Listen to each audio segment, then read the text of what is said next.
Hi guys, it's me, Joseph Machine again, and for this video, I shall be covering the 6th episode of the first season of Halo. And boy, is it a good episode this time around, because, well, I like it. The name of the episode is called Solace, and I think it's a reference to the long night of Solace. It's at the level in Halo Reach. And, yeah, it's a pretty cool episode. I don't know why they call it that, but it's a nice episode.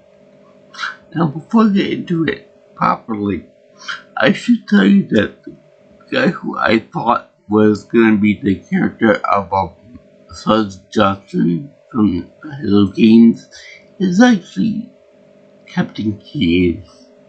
So, I wonder what they're going to be doing for the actual Solace Johnson. I wonder when they're going to butcher that version up. And, yeah, that's that.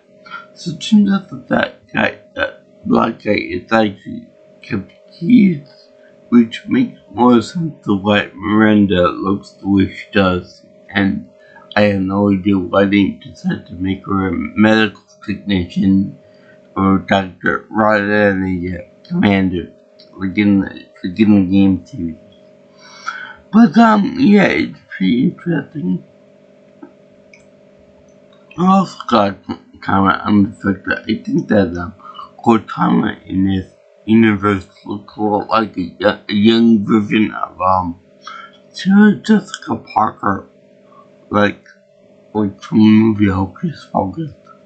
Which, say what you will about Sarah Jessica Parker, but I think she's hot. I think she's got very pretty eyes and a pretty face. So, I don't care what anyone says about her, I think she's still pretty.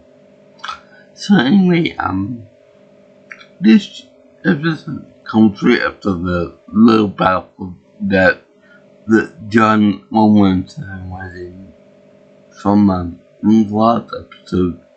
And the female Spartan has still recovered from her injuries, her brave shots and whatnot. And I like it because it shows that, number one, the Spartans are not invincible. And second of all, it shows that they do care for each other. And that the hearts aren't made of stone. And like the main books and the show and the games would actually have you believe that they do care for each other. And John is experiencing PTSD, that being post-traumatic stress disorder over the almost loss of his partner in crime in the Spartan program. Also, it could also be that because he removed his emotional suppression pellet, that's why he's feeling such radical emotion toward his partner. Now, I like all the medical technology that they used to try to bring the Spartan back to full health. And it's pretty fascinating to see a bunch of people going nuts for trying to resurrect them from almost death. Now, his part, Spot 117, continues to take his rage on Professor Halsey. Dr. Halsey. And he should, but it's more of, I should put this, more uncharacteristic of him to actually go full force all at once, like a big mountain erupting and all that. You should have a word against all that, the Halsey done to you and your fellow Spartans. But to have all the emotion just erupt at once. It's a little bit too much, even for someone that has its suppression chip removed or pellet or whatever. Let's see now. I like the way he did try to like you could end Dr. Hudson's life by locking her in the lab and then having a nice big countdown to when the sterilization would occur in her lab and locking the door from her escaping, to which Cortana could have taken away his body, I believe, but she didn't do it. Kind of like a free will type of, that you can control my body, but she didn't do that. And that he was just testing the limitations of her programming and her abilities inside his body. And that being said, I thought there'd be something like up to 20 seconds or 30 seconds up, I forget which one it was, but I thought that, it'd be something like where he would leave like a 1 or 2 seconds left on the clock, and then he would open the door for her to come out. But no, it turns out that he left her there for the entire time until the clock reached 00 seconds, which is a bit of a surprise, a little bit of a dramatic flair. That's why I thought that Spotwoman didn't really go through with killing her for all the aggravation, all the frustration, all the pain that he caused for himself and the other Spartans. And it would just reveal that weird artifact there, the first one. So anyway, I like that they showed that. And I also like the fact that they put references in for the different games. For example, he makes mention he wants to finish it. That could be a direct reference to the Halo 3 line. The Halo 2 line of Sir, I'm finishing this fight. When he would ask about why he was on the Covenant ship. So what are you doing on that ship, Master Chief? Sir, I'm finishing this fight. Okay. There was also a line by Captain Keyes in which he says, never let her go again. So that could be a direct line from, direct reference to the line from Sergeant Justin in number 3 about never letting Cortana go. They handed Chief the identification chip for Cortana's memory, and he entered it into his head. Let's see, there's also the fact of,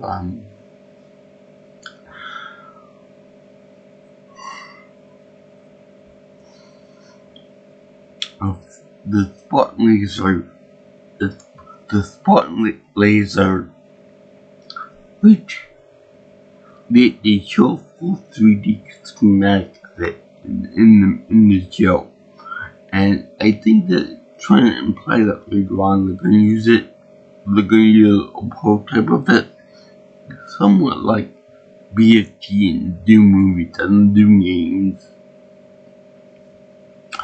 Whenever they have like a schematic of a weapon, they'll be shortly run in the game they can play with and use and kill stuff with. Now that being said, I have to make an admission here.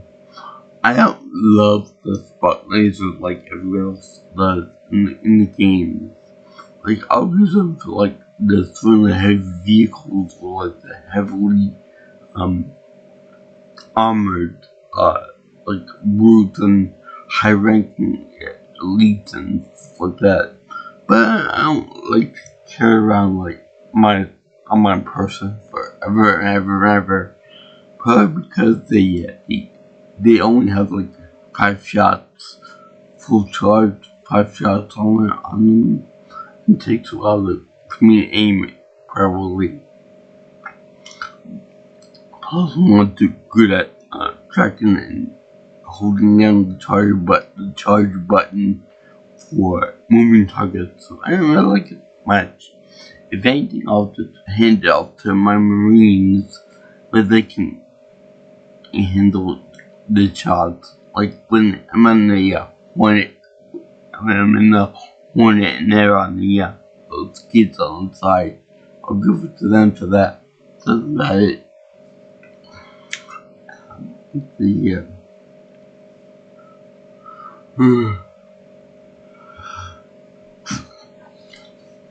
also have a very weird connection between Chief and the other Covenant girl, the human girl.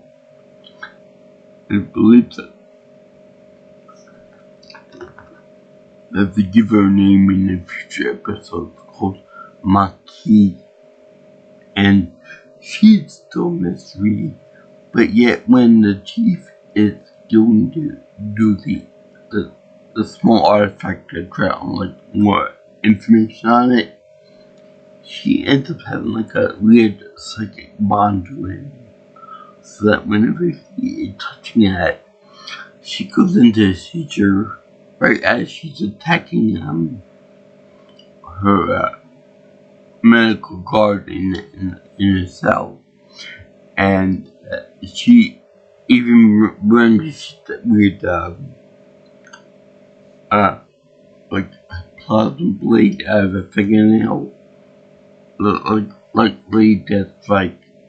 In any case, she had a weird psychic connection with him, where he's having experiences of pain and the separation anxiety from leaving his parents behind and being kidnapped by Captain Halsey and all of that, and going through very weird training extreme in the extreme augmentation processes of the Spartan 2 program, and which many of them fail. Many of the candidates fail in there and then washed out. And they teach us some of the gruesomeness of that. She's over there having a seizure. So later on, when they have like a weird bonding moment, and they both ascend to a higher plane, I guess to show the vision things come, quite literally in this case, but they actually show them on like an island surrounded by big water, and I thought it would be like the movie Star Wars Episode 7, in which they show it's like a big isolated island where they live on, and it's funny because when they pan out from this, they show a very majestic ring world, and everybody that knows Halo knows that view. They know what's coming. Just like I know what's coming. It's a very beautiful foreshadowing of things to come. But I gotta say that the Gregorian chant that they put for this, the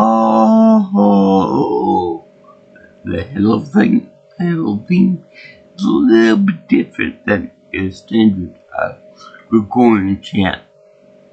I don't know whether they got the singers or whatever, but maybe it's pitch different or whatever, but it's a little bit different than what you would expect.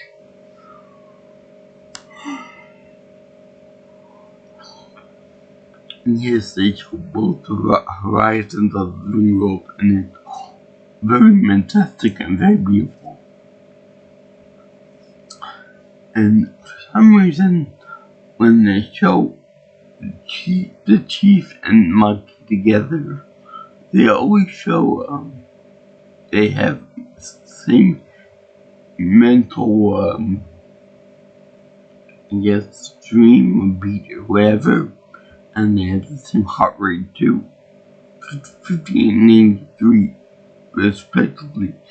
I have no idea what they mean, but she said that it's called the Blessed One by the Covenant, and they call the chief the demon again in the games.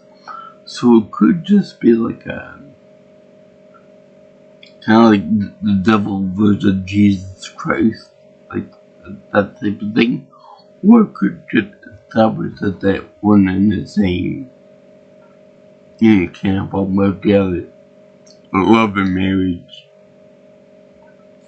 But it's still kind of odd to see that both of them have a perfectly matched neural output and heart rate too. I don't know if they're trying to imply anything special for that, but that's just highly weird. I would like to see what would happen if they put Cortana in Chief to get his analysis, to get her analysis on it, because when they have like a professional, I guess,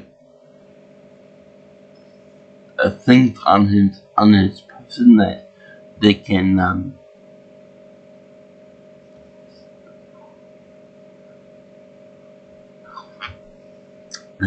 actually like read over all of his biometrics and such. It seems that when they both go on this astral plane or whatever you call it, they have no reasons for what happened, and just the brain waves and the heart rate. That's it. They don't have anything about interpreting this or that chemical in the brain type of measurements. So it's highly weird. It's also very weird that the girl that was raised up at the Covenant from a young age would actually have the same memories and the same visions as Spartan 2. I find that very, very unusual. And it seemed like they were like a little bit of an embracing between Maki and John. They're kind of implying that there's going to be some kind of a love and relationship between the two of them. Because I know that in one episode, there's going to be love making involved. And I know that people don't like that too much, so I think it's between the two Spartans, but it could be between John and Maki. Would that be funny? Seeing lots of one make snoo with the demon. That would be interesting. So, let's see about the,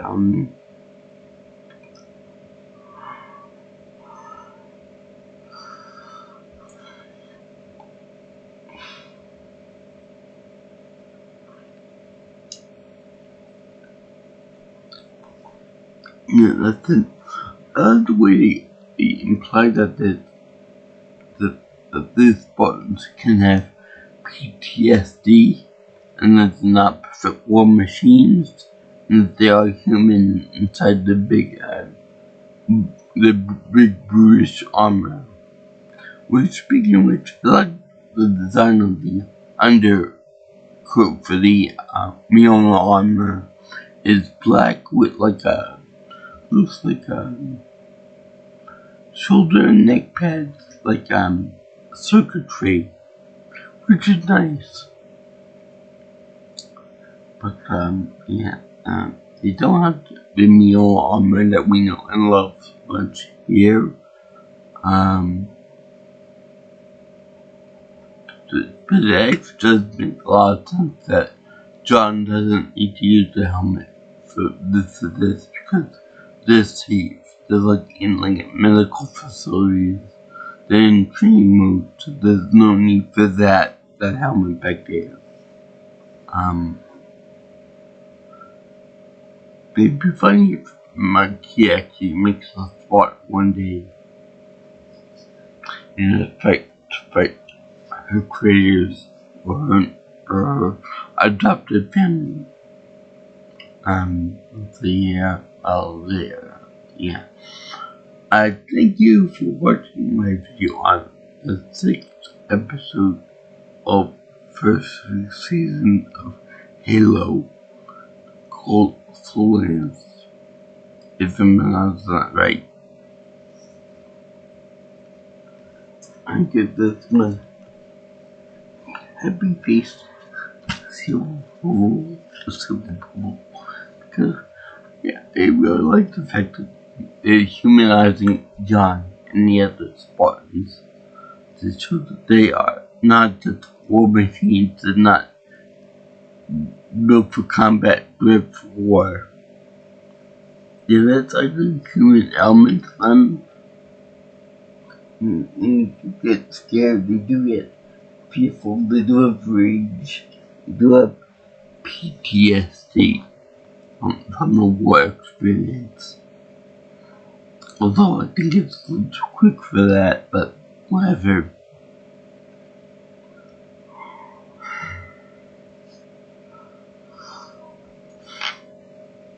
Not a fan of how much rage and outburst John gets toward the mother figure for the Spartan 2 program of Captain Halsey.